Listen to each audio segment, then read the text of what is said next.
ये यहोवा का पर्व होगा, क्योंकि उस रात को यहोवा परमेश्वर कह रहा है कि उस रात को मैं जब मैं मारने पे आऊंगा।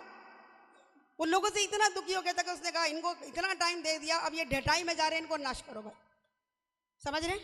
आप और मैं जानबूझ के ढिठाई ना दिखाएं, परमेश्वर के क्रोध को पनपने का मौका ना दें, परमेश्वर की दया को पाएं। गलती हो गई, छोड़ दो, मान लो और छोड़ दो। जो अपने अपराधों को मान लेता छोड़ देता, उस पर दया की जाएगी। आमीन। यहाँ क्या कह रहे हैं? क्योंकि उस रात को मैं मिस्र देश के बीच में से होकर जाऊंगा, संसार में से होकर निकलूंगा। जी, मिस्र देश के क्या मनुष्य क्या पशु, सबके पहलौठों को मार दूंगा, चाहे वो जानवर है, चाहे वो पक्षी है, चाहे वो बच्चे हैं, सबको मार दूंगा। और प्रभु अगर कह रहा है कि मैं मार दूंगा तो कोई बचाने वाला मिलेगा? कोई भी बात आपको और मुझको बचा पाएगी? कोई नहीं बचा पाएगी। आज बहुत से लोगों को देखो, बहुत सारे अपने कर्म कांड करने में लग रहे, लेकिन उसके बावजूद भी बहुत सारे दुखों में, परेशानी में, दिक्कतों में ही। आज भी हम जहाँ गए थे, एक के बाद अभी इसकी मौत हो गई, अभी उसकी मौत हो गई, कितनी मौतों के बारे में वो बता रहे। और आत्मा में यही आ रहा, क्योंकि मैंने कहा प्रभु ये क्या मेरे नाम को जानने के बाद भी, सुनने के बाद भी इन्होंने मन नहीं फिराया। इन्होंने सुना मेरी शिक्षा को और अनसुनी कर दिया, इसलिए खत्म। ये हमें लग रहा है बहाना बन गया, ये बीमार थे जी, ये दिक्कत आ गई थी जी, बीपी हाई हो गया था, ये शुगर हाई हो गया था, येलो हो गया था, इसलिए बंदा मर गया। कारण, बेसिक कारण ये है, वो बाकी बहाने बनेंगे बाद में। तो यहाँ परमेश्वर कह रहे जब मैं उनको मारने के लिए निकला, तो जबकि परमेश्वर मारने पे नहीं आया, इस बात को ध्यान रखना। अगर उसको हमें मारना ही होता तो वो अपना इकलौता बच्चा क्यों देता? वो हमसे प्यार करता है, वो प्यार करता है, वो चाहता है कि आप और मैं उसके नाम पर विश्वास करके नाश न बल्कि अनंत जीवन को पाएं। एक बार फिर से वो आपको और मुझको मौका दे रहा है। क्या कह रहा है? जब मैं उस मिस्र देश के क्या मनुष्य क्या पशु, सबके पहलौठों को मारूंगा, और मिस्र के मैं यहोवा हूँ। और जिन घरों में तुम रहोगे तुम्हारे लिए चिन्ह ठहरेगा, किसी और के लिए नहीं।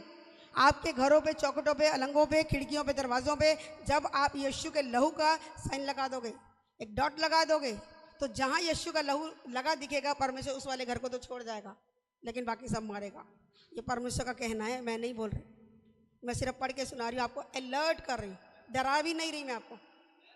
आप और मैं परमेश्वर की आज्ञाओं को हल्के में नहीं ले जा सकते, मैं इस बात को बता रही हूँ, क्योंकि यीशु मसीह के आने का समय बहुत निकट है, वो बहुत जल्दी आने वाला है। आपको और मुझको तैयार होना है।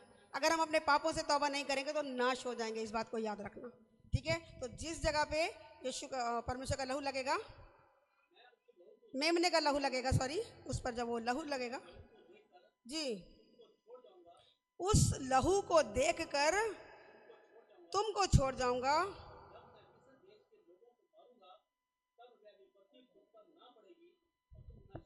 आमीन। यीशु का लहू लगाने के कारण हम बचाए जाएंगे, लेकिन जहां लहू नहीं दिखाई देगा वो नष्ट किए जाएंगे। उन पे विपत्ति आएगी, वो भी संसार में, हम भी संसार में, विपत्ति उन पर आएगी, विपत्ति हम पे भी आएगी, लेकिन हम मरेंगे नहीं। जब हम परमेश्वर से सच्ची तौबा करेंगे, पापों की क्षमा मिलेगी, हम ठीक हो जाएंगे। लेकिन वो लोग अपने पापों में जो आज्ञा पालन नहीं कर रहे, वो मर जाएंगे। बचाना है अपने आप को। यहाँ चाहे संसार में बच भी रहे, लेकिन आखिरी जब जजमेंट आएगा, उस दूसरी मौत से जो हमेशा के लिए परमेश्वर से दूरी है, जिस सेकेंड डेथ के बारे में कोई ग्रंथ नहीं बता रहा, दूसरी मृत्यु जो हमेशा के लिए परमेश्वर से अलगाव होगी, उसके बारे में जो कोई नहीं बता रहा, केवल परमेश्वर बता रहा है, वो बड़ी भयानक होगी। ये संसार में जब हम आए हैं, इस संसार में जो आया उसको जाना है। ये पहली मृत्यु सबके पास, चाहे वो हिंदू है, मुसलमान है, सिख है, ईसाई है, कोई भी धर्म का है, उसको जाना ही जाना है। लेकिन सेकेंड डेथ से बचाने के लिए प्रभु आपको और मुझको एक मौका दे रहा है कि अगर आज भी आप और मैं अपने पापों से सच्ची तौबा करके परमेश्वर के तरीके चलने को तैयार है। गिर जाते वो एक अलग इशू है, लेकिन चलने को तैयार है। हमारा बच्चा जब पैदा होता है, हम उसको चलना सिखाते, 10 बार 50 बार गिरता है, लेकिन हम उसको छोड़ नहीं देते, ओए बार बार सिखा रहे तेरे को, चल अपने आप चल, ऐसे नहीं कहते। जब तक हमारा बच्चा चलना नहीं सीखता, हम उसका हाथ पकड़ पकड़ के चलाते। आमीन। तो ढिठाई में ना रहे कोई सा। परमेश्वर आपसे और मुझसे चाहता है कि आज हम सच्ची तौबा करें। क्यों? क्योंकि वो कह रहा है कि जब मैं मिस्र देश के लोगों को मारूंगा, तब वो विपत्ति तुम्हारे ऊपर नहीं पड़ेगी और तुम नष्ट नहीं होगे। और ये दिन क्या होगा? तुम्हें याद दिलाने के लिए, तुम्हें याद दिलाने के लिए होगा। और दिन कैसे मनाना है?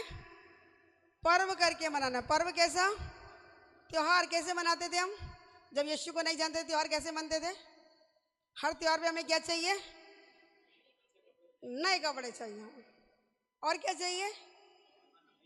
बढ़िया खाना चाहिए हमको, स्वादिष्ट भोजन चाहिए, पक्का खाना जिसको कई लोग बोलते हैं, पूड़ी हलवा कुछ चाहिए, तला हुआ, आगे पीछे बने या ना बने, त्योहार के दिन कढ़ाई चढ़ेगी चढ़ेगी। कारण क्या था? बढ़िया भोजन। फेस्टिवल है, आम दिन की तरह। आम दिनों में दाल चावल चल जाएगा, सब्जी रोटी चल जाएगी, लेकिन जब त्योहार मना रहे हैं उस दिन कुछ अच्छा चाहिए। समझ आ रहे हैं? अभी शायद हल्के में लेके आ गए, कोई बात नहीं, लेकिन आगे के लिए इसको कैसे करना है?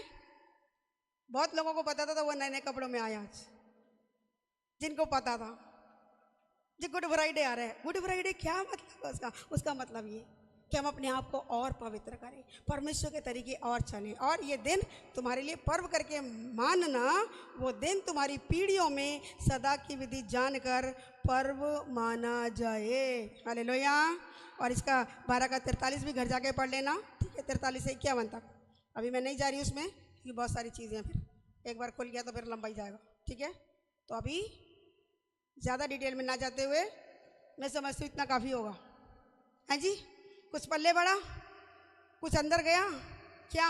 अब समझ आया ये फसह का पर्व क्यों मनाना था? सालों पहले परमेश्वर की ये विधि थी कि सालों तक, सदा की विधि है, इसको हमेशा मनाना है। और कैसे करके मनाना है? पर्व करके, फेस्टिवल करके, त्योहार मनाकर। और त्योहार को हम कैसे मनाते थे? हम सबको त्योहार मनाना बड़ा अच्छा लगता है। बढ़िया बढ़िया भोजन खाएंगे और बढ़िया बढ़िया खाना खाएंगे।